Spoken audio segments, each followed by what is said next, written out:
fathers have a lot to bring to the well-being of their children. But a lot of men think, I can't be that important, I'm just here to help her. But that's not what we hear from the children. Dad, I need you.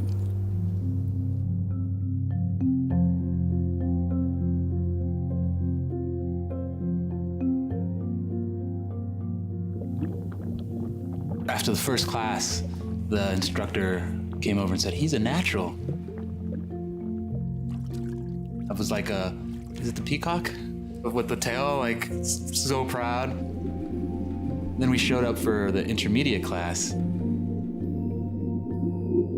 Marco started to, struggle a little bit. Like, he's in the water, this is dangerous. Gotta help him, he's struggling.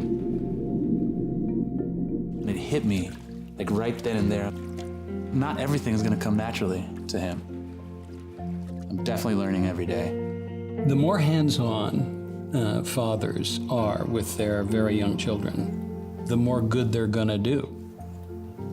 They start to have an appetite for a little more excitement, and the dads start to play a little harder with the baby, and it turns out the babies love it. That playfulness helps build a child's curiosity. That helps autonomy grow. Growing up, basketball was my passion. My dad bought me the nicest pair of shoes, and he worked really, really hard to provide for us, but he never came to cheer for me.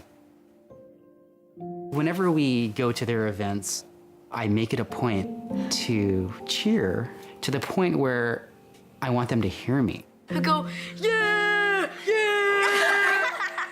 I want them to hear me so they remember, oh gosh, yeah, my dad was there.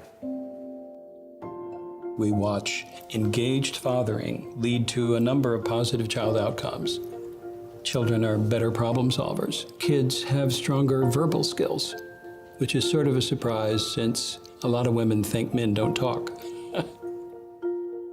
Whether it's, the horseplay or the way he teaches them values, the way he is with the girls, it's the bedrock of how they will interact with other male figures that come into their lives. Fathers tend to play more with their children, even when they're teaching.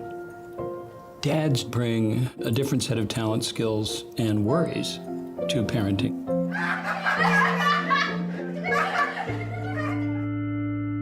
Kimmy's in the 2nd grade, but she's reading on a 4th grade level.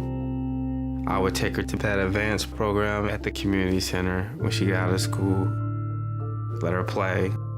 And I felt like the more I kept her active, the less time she would be wondering, why are we sleeping in a motel, or why are we sleeping in a church? We were approaching Christmas, and out the blue, she just said, Dad, are we homeless? I said, no, we just wait on our house to get ready. I wanted to protect her from my responsibilities.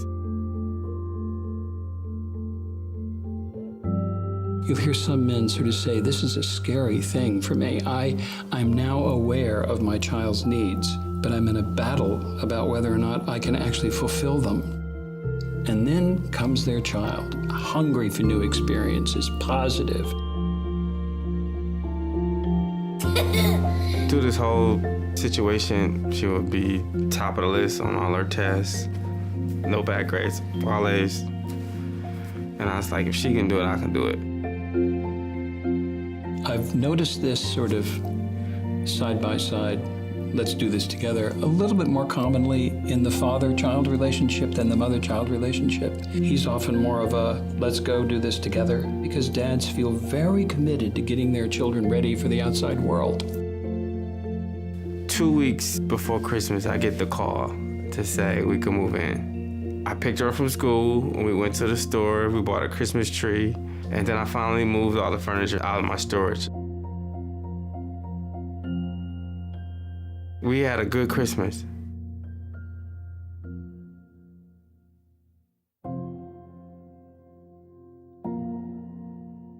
My favorite thing about being a dad is seeing Marco's smile.